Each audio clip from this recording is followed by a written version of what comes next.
from the heart of Dubai, where tomorrow is being built today, to the world. Welcome to the CTO Show with Mehmet. Here, we redefine technology and reimagine possibilities. With Mehmet, delve into the riveting realms of AI, cybersecurity, and digital technology. Experience the thrilling highs and lows of startups. Immerse yourself in the spirit of entrepreneurship and witness the future of business innovation being written in real time. Now, without further ado, let's tune in and explore the future. Hello and welcome back to an episode of the CTO Show with Mehmet. Today, I'm very pleased joining me, Steve and Melissa Fultz.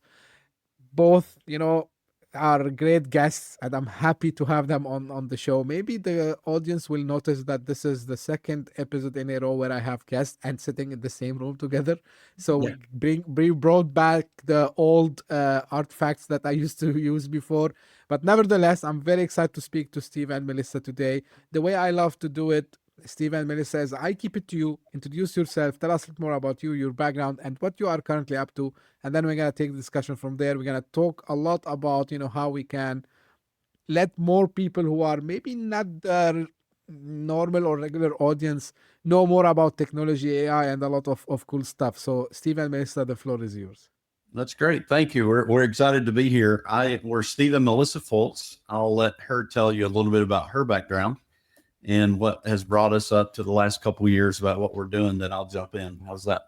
Sounds Sure. good. So I'm going first. Yeah. All right. No, so I guess I quasi-retired from corporate America about a year and a half ago.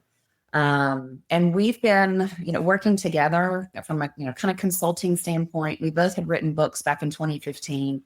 And in our own respective industries. I was healthcare, and I really focused and worked with the large health systems and built partnerships all around automation and medication safety. So I was very familiar with automating things and technology and robotics and how that can impact a business. So that was kind of my corporate America background, and it collides right at the intersection of his. So we're out in Wall Street.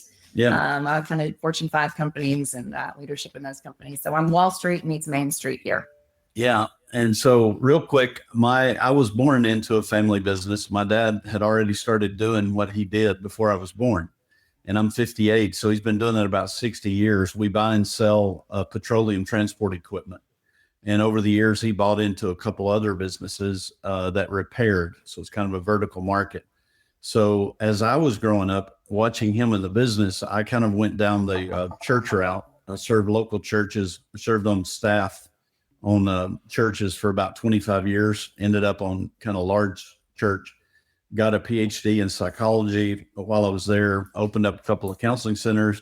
Before he got ready to retire, he said, "Hey, would you like to come back and get into the business?" And I'm like, "Dad, I've been wanting to get in the business since, I can remember." So in about 2010, I came back in the family business. And one thing about technology, I've always considered myself a closet tech guy.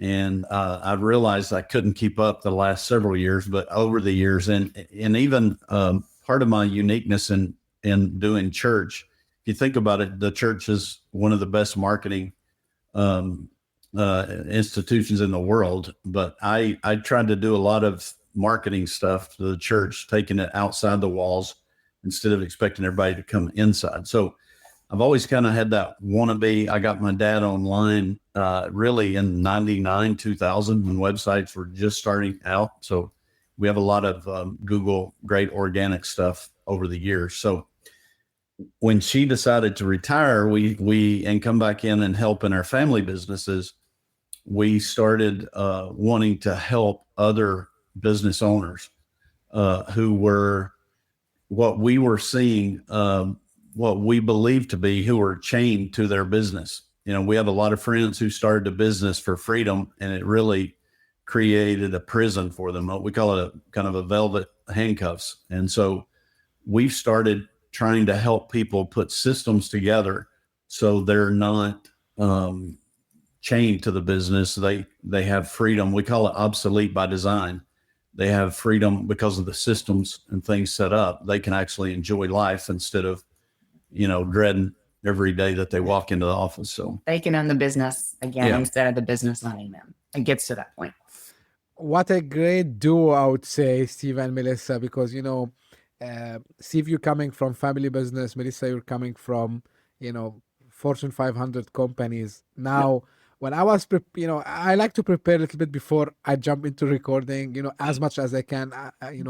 I learn about what you do, and the things like you offer and how you help businesses. One thing stopped me when I was reading, and especially after knowing about your backgrounds, is you talk about hidden revenue opportunities in businesses. So how much your experience, Steve, and your experience, Melissa, too, that shaped that, okay, now we have this years of experience, whether in family business or like with top companies in the US.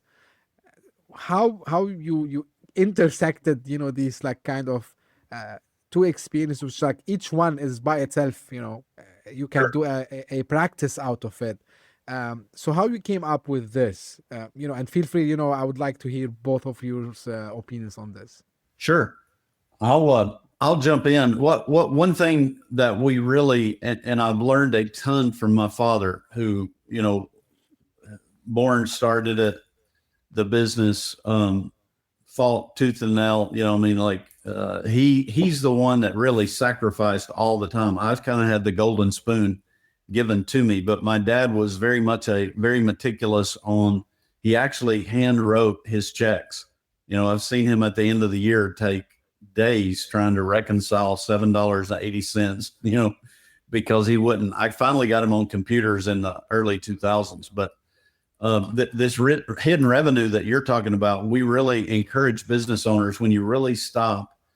We use the analogy a lot, and I want her to jump in too. I don't want to dominate this. We use the analogy a lot about changing the tire as you're going down the road.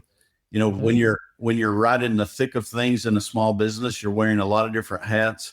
You don't have a lot of time to step back sometimes and make a decision. I mean, things happen and you have to deal with them the way, with what you're dealt. But what we have found, when we really stop and start looking at expenses, and we start looking at what would happen if we tweak a lead gen here, we're looking at lifetime value of customer, but we're looking at several different concepts, but we have a formula set up that we can uncover at least 50, sometimes 100,000 in a business budget without even increasing any kind of marketing spend.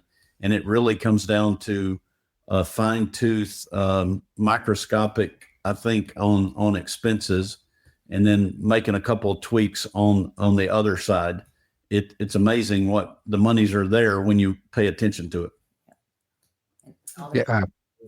Efficiencies. I think, this has kind of found us organically. We live in parallel lives with our brick and mortar businesses, as we grow and scale those. About a year and a half ago, kind of when I did come back in, we were looking at a pivot then. Do we, are we going to wrap this up to sell it? Do we need to scale it, scale it or sell it? So either way, we needed to clean up the foundation. And that included some technology and looking at our processes. And when I came in, having the corporate America background and so used to so many just the foundational structures that we did things, is so different in a small family business, especially one that's growing. So I've enjoyed coming in and putting, processes in place that I took, for granted that were just everyday processes, as we've grown. So one of her first things, she had a problem in her laptop. She said, well, I need to call the IT. I'm like, wait. I am the IT department. I never sent an email. I was like, just call me. I'll help you. It's the little things that you just take for granted when you're at work for a big. Yeah, I was lucky enough to work with they were scale ups because they were startups in the US, and then they came, to this part of the world where I live. So I get used to the culture of the startups and small business, right? So whenever we hired someone from a big, Yeah. name, in the tech, the first thing the guy would ask, hey, like, who do I call to do this? I said, no, you don't call someone to do this. You do it by yourself. Oh, that's awkward. I said, yeah, like, like here you are kind of, this is what they used to tell us, especially if in a new organization where you are starting from scratch. So you wear all the hats. So you are the CEO, you are the CTO, you are the CMO, you are everything. And You're by the way, the plumber. Yes, you are. yeah. And by the way, one thing you mentioned, Melissa, which is I like about the organic growth, and also Steve, like you highlighted this as well. I'm a big believer, that it's in this time, like, you need to kind of rely on yourself. And when you say rely on yourself, I mean, like, of course, you need to do the work so people can notice, and then you do great work so people will tell other people, hey, like I met these, folks and they did a great job, and then you get this. I'm not saying like we shouldn't do marketing, but Yeah. like focusing on the organic growth is important. I agree. Now, so talking about businesses that you work with, when you start to tell them about utilizing, let's say, tech, right, Yeah. as one option, maybe to uncover these hidden revenue streams. So what is the reaction you see from them? Like, is it like something, oh my god, like, no, this is like, I have to hire a bunch of technical people to do this, or maybe they think it's a huge project that they are not ready to do it. How do you break this kind of stereotype that some business owners they would have, that this is not, it's not for me, this is not something for me, and you come in and you show them, no, like it's if we follow like certain workflows, we can achieve the results that we're trying to do. I think you've identified our biggest hurdle, both the entry point, but also because it's so diverse depending on that business owner and his or her experience, over the years. But we wrote a book in March called Family Business Facelift, and it's basically a parable. I mean, we use it. It's a fictional story about a husband and wife that have 20-something kids. Well, no, wait. They don't have 20 kids. They have two children who are in their 20s. There you go. Yeah. And they have a retail business, 5 locations, and we create this real life pain of waking up at 3 a.m. of, oh no, my inventory. Every business owner feels. Yeah, payroll, et cetera, et cetera, et cetera. So, but in that book, we put a companion workbook, and one of the first things, and the reason we did this was us. One of our first assessments we asked them to do is called a business tech readiness assessment. And I got that, from her and her corporate America. Like I'm the guy that fires, and then I'll eat, I'm the entrepreneur that, I'm like, whoa, hey, let's do this. Let's do this. She's like, the right way. No. So we're asking a lot more questions. And that has been one of the best tools with our customers. They're like, oh my goodness. And for us, who I think I'm a tech guy, I realized our technology at our businesses, $10 million, 2 businesses that 50 people, my tech is probably 20 years outdated. So our first step was kind of beefing up our internal tech to get even ready to start doing some of the system stuff. So your question, I think you nailed it. And every person, what we're finding is they don't even want to look. They think, I don't want to learn it. I don't want to know. Overwhelming to them. I want to put a duct tape over the check engine light and let's just keep going until it stops. Yeah. But tech is so fast that, AI's here. And as we've had to learn it too, we by no means are experts. We're just thought leaders. We say we're just a couple steps ahead maybe of our generation trying to learn it. And with our tech readiness assessment, it does kind of identify low-hanging fruit, things that we need to clean up first. It really puts it more in a roadmap to get you where you need to go, depending on what your outcomes, what you're trying to do. Are you trying to grow? Are you trying to sell? Are you trying to retire? So there's a lot to do before you can just start throwing stuff at it. Yeah. Well, I don't want to cut you off if you had a thought there. Well, the next business readiness, and this was all her, and we put it all in the book because we let these characters do it. But one of the things I thought was brilliant that she came up with is when you think about older business owners, we're in our 50s. I'm closer to the 60 than she is. But Still young. Yeah. A lot of times they're scared of tech. And she created an assessment called a tech buddy mentor or something. Yeah. It's like, it's more looking at your entire organization, finding the strengths of those who are stronger in tech and are more comfortable with those that aren't, and pairing them up. So kind of a buddy system, but really evaluating your entire team to see where their strengths are before you set everybody up for failure. Yeah. And that came from her managing a variety of ages from California to New York to Miami to Seattle and to 65 years old, managing even, 5 different generations almost. But what we're finding is the older people are connecting with the younger employees because the younger employees are helping them. And so it's been a cool thing that now the younger, because, I've heard people say, well, Helen's been our AI, she's been here 30 years and she knows everything. It's so, person. Yeah, she's just intelligent. We changed Helen's name to Google Helen, but it's been a cool thing for the different ages to respect the other person's, situation. We think of mentorship as the older people mentoring the younger.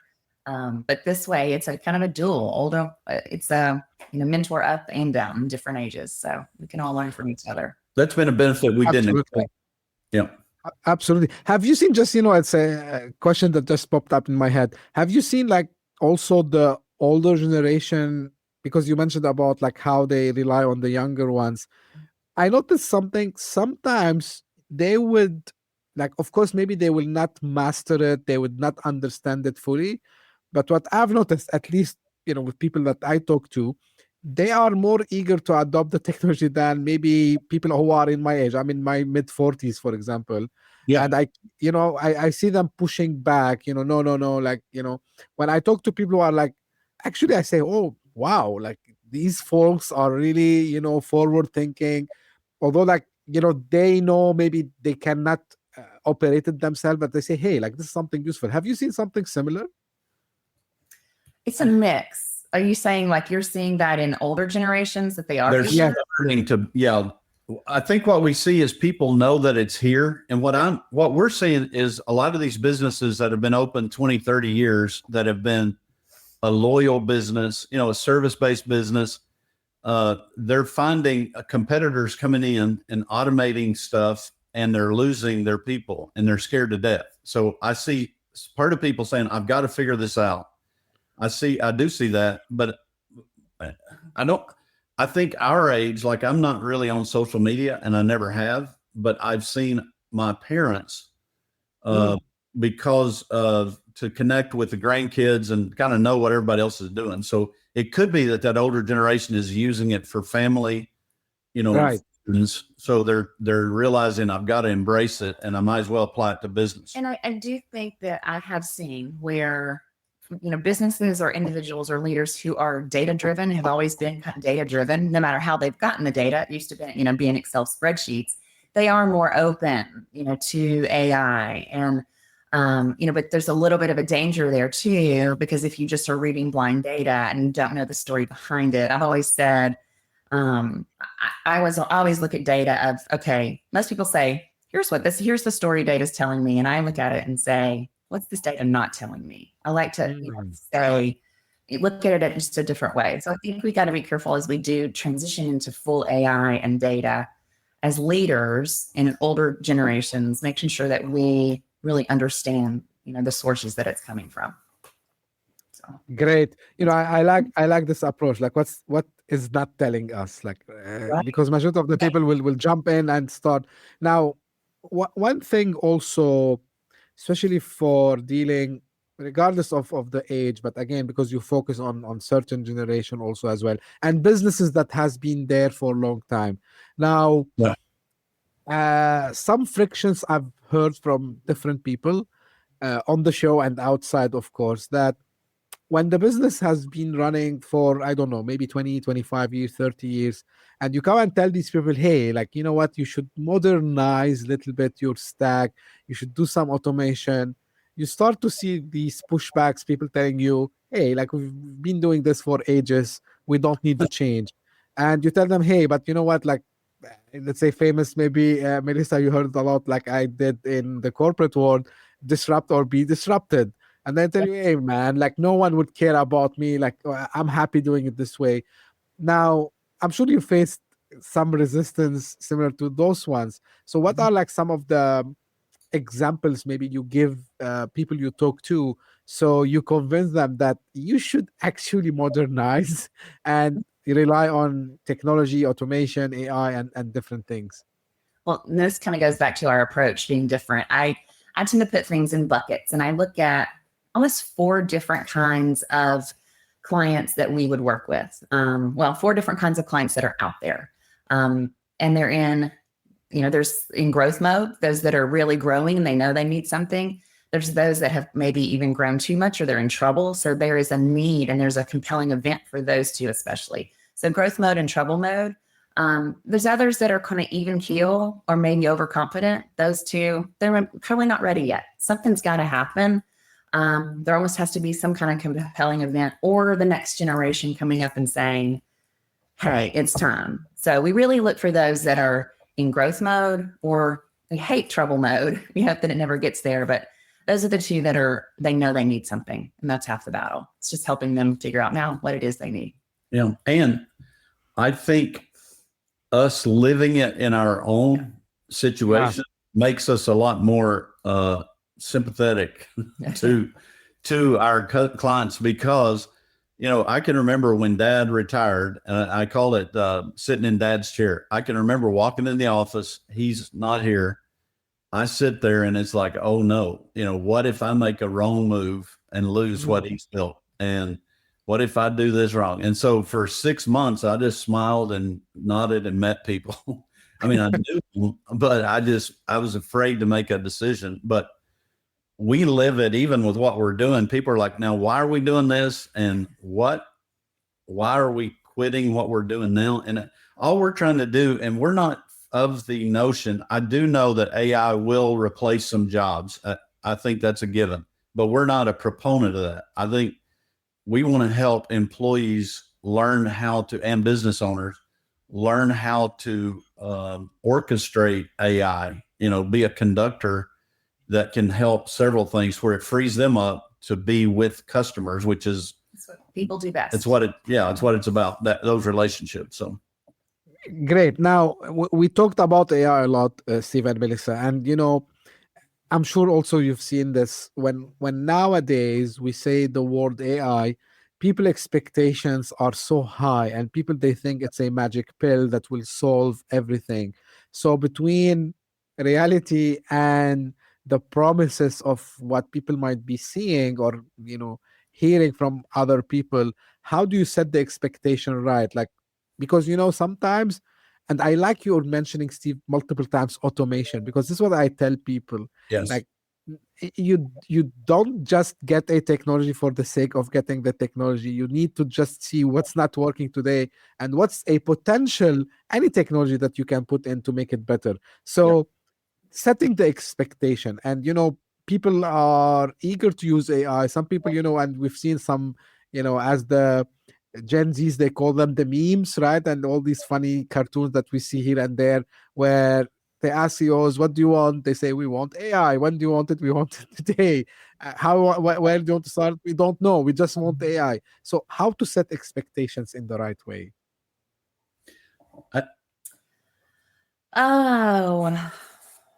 Well, I will tell you, and we're very clear. We don't use AI as a hat that we pull a bunny out of, and we're not don't use it as a Xerox machine to throw out a job description or something like that. Like, I think a lot of people are using it for that transactional. What we're trying to help business owners do is data dump. Like, because I know my dad was the business. My dad had 55, 60 years of the business, nothing on paper. So I had to sit there and listen to him for 4 years to learn about the business. So what we're trying to do is get business operations, procedures. That's the first big step, really. Yeah. And that's We're trying to data dump to save, because AI and all the research, it's about half right and half wrong. If people would read, it's not like it's some magic pill. But what we're trying to do is say AI can be a board of directors. It can be your board of advisors. It never gets sick. It never calls in, it's not got sick children, it's not in a fuss with somebody down the next hall, so. And I think most are more curious about AI and how it can impact their business, more so than grabbing it by the horns and having a bunch of expectations. I think we see more so than not, it's people are curious. Yeah. So we encourage people just to start playing with it, to start getting to know it. There's an art to it, in the art of prompts. Another book that we're working on is the ART in artificial intelligence, because there is an art to the prompts and how you use it. So yeah, and I think our approach is a lot more asking questions. Like, we ask a ton of questions, so the business owner, he or she can start answering, and in coming up with those answers, he or she are solving his or her problem. You know what I mean? There's a psychology to it. Yeah. So we're a lot about a whole lot more of gathering, because here AI means nothing if it's not going to solve a problem.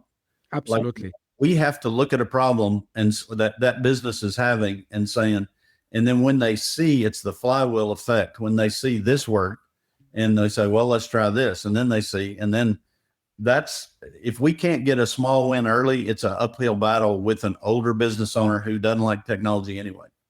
Love that. Exactly. So we need to start from somewhere. How much time you spend? I'm not sure, like, is it you, Steve, or you, Melissa? How much time you spend, in addition to talk to customers and, show them their journey, in coaching, right? Because I think, any transformation you do for the business and, technical transformation, digital transformation, whatever, AI transformation, whatever people want to call it nowadays, the coaching part and changing mindsets. Yeah. How much that take times from you? This is what we're excited about too. And this is where it is growing again organically. And this is what we're finding as, married business owners are finding us, but creating a community. To us, there's so much power in group coaching. We learn from each other. Our peers, we're going to learn more from our peers than somebody telling us what to do. So, we're creating that community, and you can find us on School. We've started it there in School. Yeah, we've got a family business forum on School. That's a free platform that we're connecting business owners there. We have hopes and plans to do some, more, I don't think people want another mastermind, but I do think they want another fun time with people that they can learn from and network with. Yeah. So we're doing a couple things in the Caribbean in the spring and the fall. Do you come down? We'll talk business in the morning and hang out in the afternoons, kind of thing. But what I tell you, you brought up something. We don't want to get to where we're trading time for money. As a PhD psychologist, that's what I did. So we spent about a year being on the phone 20-30 times a week with people. And I'm like, that's another job. We learned a lot. We don't want that either. No. So we want to help people, but we would like to have the content where they can pull it out themselves, And we are trying to do things there. It's the old philosophy of give a man a fish, feed him for a day, teach a man to fish, feed him for a lifetime. So a lot of the things that we're doing and the courses that we're doing are self-paced, self-guided. Like our book that is the Family Business Facelift. It has a companion workbook with all of the assessments that as you go through the book and you follow that couple go through the tools that they were provided. That's what the workbook is. It's the tools in the same order that you can do on your own business and see what works for you. So we're trying to really do that self-guided and self-paced, teach them how to fish. Well, yeah, we're modeling what some people can do, here's how we're doing it. And a lot of people are trying to do some of the similar stuff we're doing. And then get everybody together and say, hey, how did it work? What did you all do? And that's what I can't wait for. That's what's next. Absolutely. I like this, and I can't agree more about, when you get people together, this is when the magic happens. Yeah. I've seen it beforehand, of course people would be like little bit hesitant before. Sometimes, oh, there might be someone who is a competitor there. I don't, I don't want to share much. But once people they come together and they start to talk to each others, and of course, like with someone like yourself, like having these years of experience, I think the discussion should not be missed. I would say. Because you get like great minds in the same room, and then people start to brainstorm new ideas even. Now, if I want to take, I like stories, and I like, kind of what we call user experience, right? So if I come to you today, right, as a business owner, and I want to start the journey, so how does it look like um and when I would expect to see the first outcomes after doing the work with you? Yeah, we spend the first, I would say, 3 sessions gathering information. Like, so we will talk a lot and ask for some things, and we're talking about very general.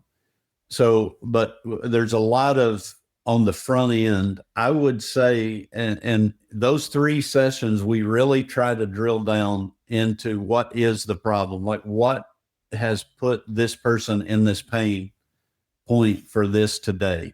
And that's kind of where is the first step that we do. Then,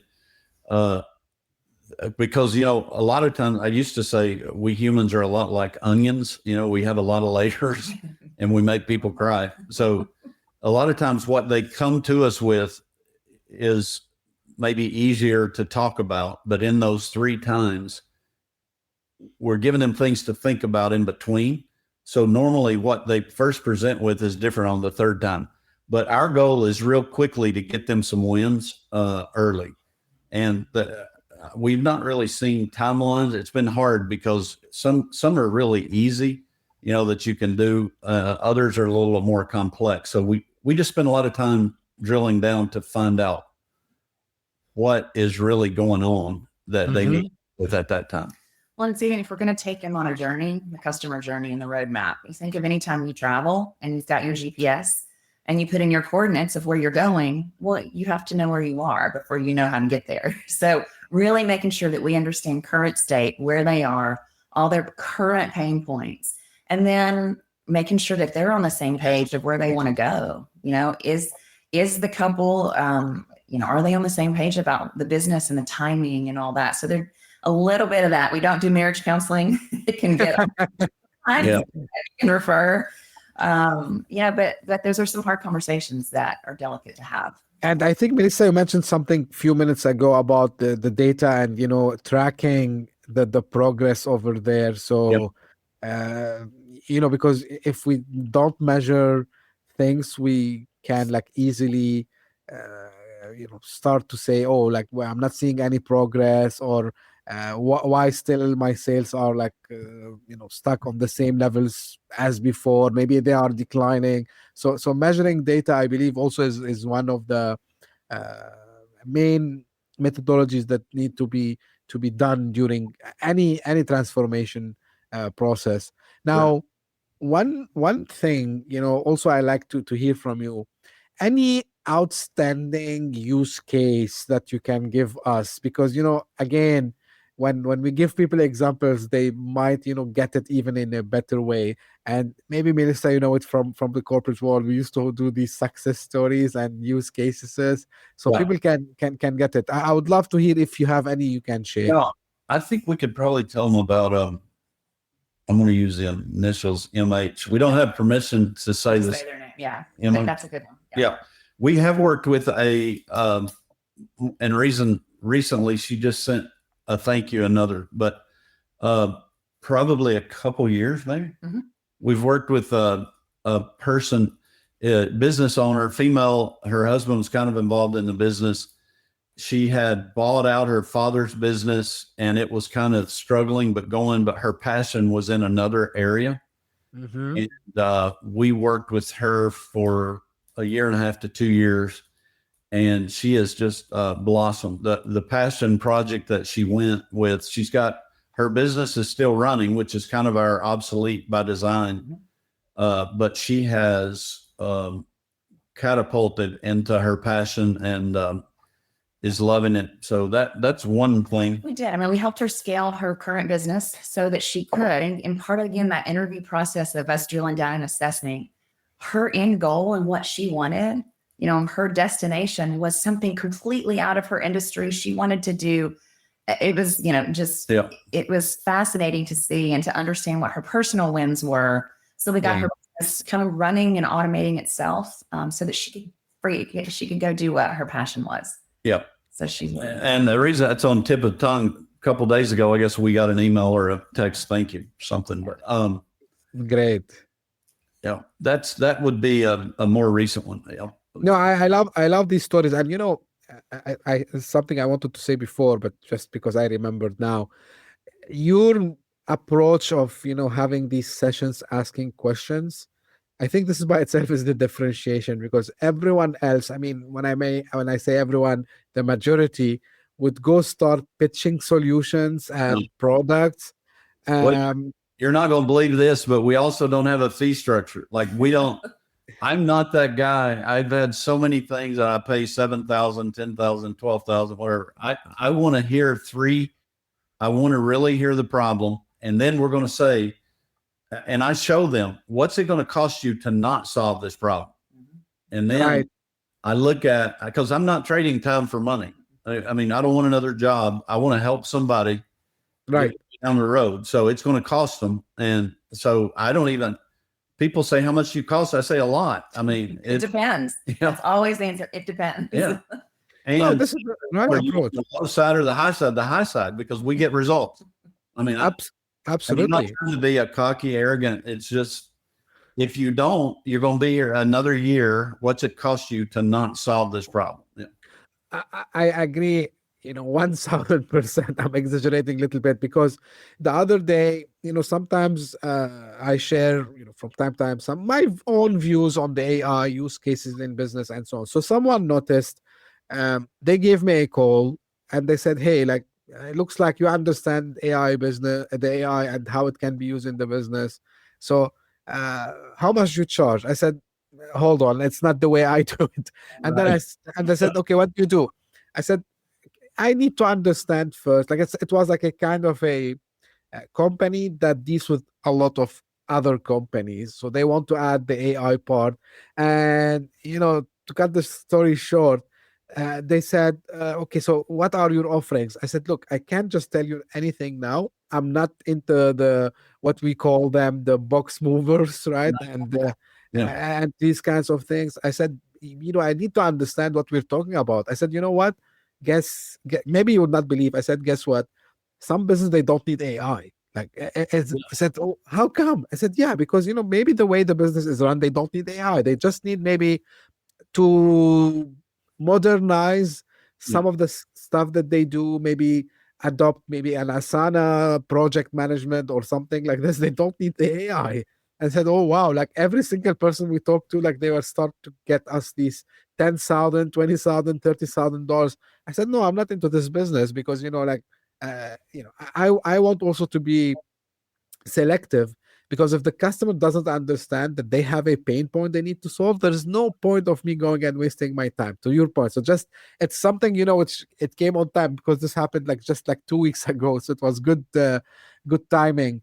Now, one thing I'm curious a little bit about regarding the verticals or the sectors, whatever you want to call them, is there a common thing that is fixed among any type of business, or is it like more something that we need to customize? I mean, you need to customize when it comes to the way you do this. So let's say, is it the same thing if it's a retail business rather than, I don't know, maybe a insurance business, or there's some customization that you need also to work on with these business owners?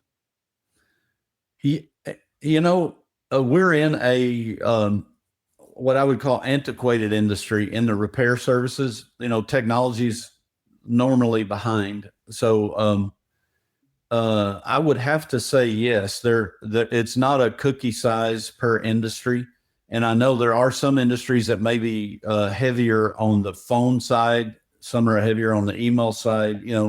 So when you look at from the intake to the processing to operations, there are some variations that have to be customized. Yeah, but I think there's basic business principles, and this is something coming in from the corporate world and seeing my first time in small business and family business and entrepreneur world. Even though I think I've realized I was always an entrepreneur, even in my organizations, because I always was that maverick and thought leader and challenge the status quo. So I've always kind of been one of those. But just basic business principles that I think as businesses are growing, depending on where they are in their journey, are they just starting up? Which usually, we're working with older businesses and they're not. Our business, they're looking at retirement. So there is usually a compelling something that this age is looking at. So there's a common denominator there. I can't really pinpoint it, but that's one that you think. Yeah. Because there are some common denominators. Makes sense a lot to me.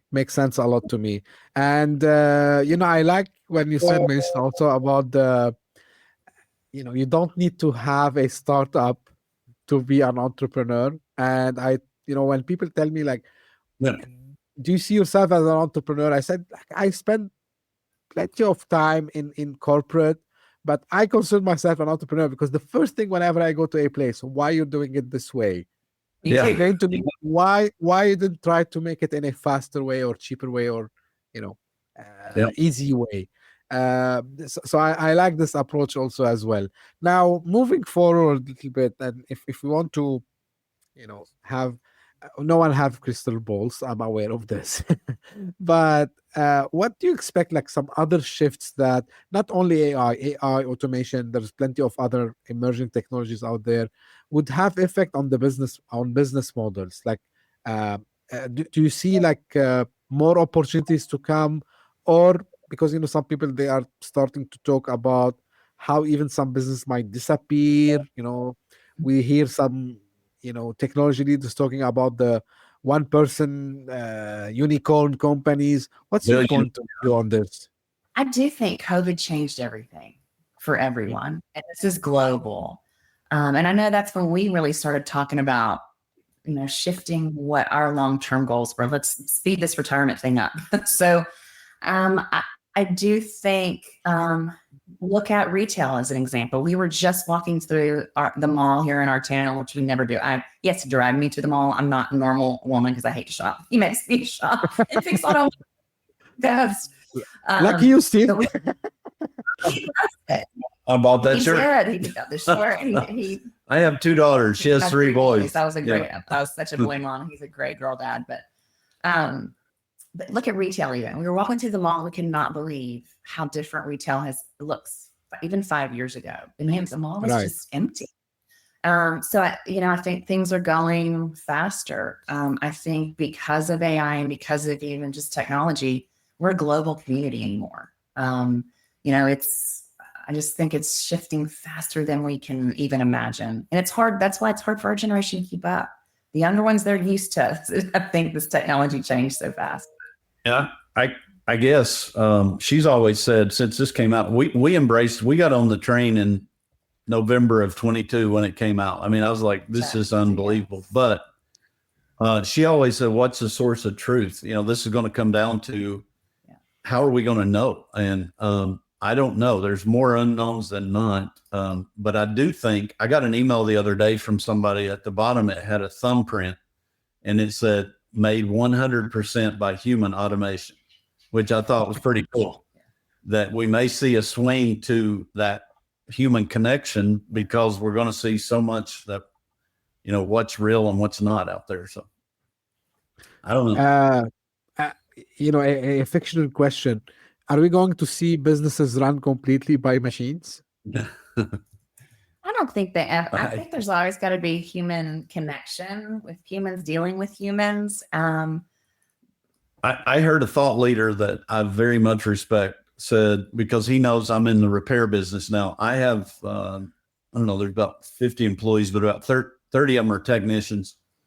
And I can't imagine doing the work we do without a human there, even directing. But that thought leader said in a year or two, you will have a robot that can do what that human can do to repair that trailer. and it'd probably be about as cost effective as that employee. And I was like, wow, I still think you're going to have employees that, coordinate, conduct everything, but I do think it's closer than we think. Yeah. I've seen it in healthcare. What I did for 20 years and sold robotics into pharmacies, it was completely an autonomous robot that picked patient meds. It was 99.999% accurate. And it really did allow, those clinicians, that freed up their time to be by the patient bedside. And the outcomes were through the roof for those that had a nurse, that was right by their side, or there was care coordination at discharge, because they were freed up to do those things. That clinical outcomes were better. Yeah. I have a theory, to your points, both of you, Steve and Melissa, that businesses who would keep humans will have this moat, will have this differentiation that, hey, like we have people who really have the human empathy. They have, the care. And this is why every single book I try to put my hands on and read, or any article from thought leaders. So always we see anything that, have the human interaction. It's not because it's safe or not safe against AI, because us as humans, we will not adopt to a machine, especially, for example, healthcare, like taking care of the elderlies, and Steve, you come from that background in psychology. Like I would not imagine myself, going to a robot. Yeah. Yeah. Yeah. And the robot's telling me like, hey, I can customize this in this way if you want. Like that will make this will make no sense, right? So so this is why I believe, the human interaction. And this is, people ask, one of my guests, of course, she was joking, and she said, like, hey, Mehmet, you know what? Like maybe in a couple of years, maybe you will have your AI avatars doing these podcast episodes. I said, no, I would rather, finish, put a dot line, and say I'm not doing a podcast anymore, because I want to keep, the main thing which I enjoy doing is talking to people, like genuine people. Sometimes, by the way, we agree, sometimes we disagree. I said, but this is the whole thing is about. Yeah. So to talk to people, know new, kind of thoughts that these people have, new experiences. And this is why, I'm telling people, like, if you keep the human touch, you're gonna win. And we see it actually, I'm sure in the States is the same. When all the mainly telco operators, they try to put their call centers with automated voice, IVR, they used to call them, people, and banks, people start to complain, please give me a human. I want to speak a human being. Yeah. Customer service. Yeah. Oh my God. Yeah. And, funny enough, some of the banks that did this in the United Arab Emirates, they were like saying like, yeah, we are the pioneer banks who brought technology that can answer your questions. And, it can't answer simple things. Even it can detect the voice in the right way. So, but nevertheless, Steve and Melissa, really, I enjoyed the discussion. Yeah. A couple of last things. Steve, you mentioned the book, where we can find it. Yeah, on Amazon, it's called Family Business Facelift, and there's a companion workbook. You can do the Kindle or the print, and those two are there. You can also, we're LinkedIn. We're working on our company's the Fultz Group. That website's not up, but we have YouTube, LinkedIn, all those places, Instagram. She does all that. Cool. Any final thoughts, any final thing you want to say before I leave you? And of course, thank you for mentioning where we can find you. Any call to action you want to share with the audience today? No, we really enjoyed talking with you. I love your smile is infectious, and your laugh. I think we all are better learning this together than apart. So we enjoy these kind of things. So we'll be following you. Thank you. We're following you too. Our motto is do the right thing and be kind. So that's our be the right thing and be kind. It's an advice and a great motto also as well. So I can't thank you enough, you both, for being, my guest today. Maybe people, they don't believe it, but really every time I speak to any of my guests, I learn a lot, because there are always things to learn, new experiences. So I enjoyed the conversation with you today. And for the audience, you can find the links that Steve just mentioned in the show notes. If you're listening on your favorite podcasting app, you'll find them in the show notes. If you're watching this on YouTube, you'll find them in the description.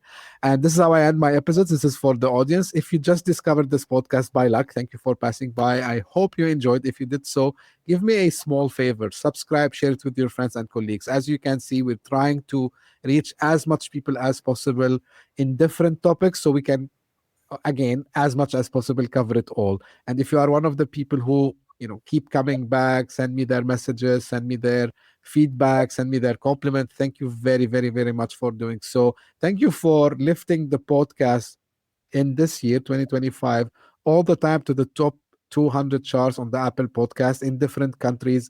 Of course, I'm trying to push some countries because I never saw them. US is one of them. But thank you for all my audience, wherever you are, the UK, Germany, Spain, Australia, New Zealand, even Bermuda. I don't know who's listening to me in Bermuda, but I figured out that we were in the top 10 actually there. So thank you very much. And as I say always, stay tuned for a new episode very soon. Thank you. Bye-bye. Hit that subscribe button. Share the show with your tech-savvy friends and fellow entrepreneurs. And leave us a review on your favorite podcast app. Your support means the world to us.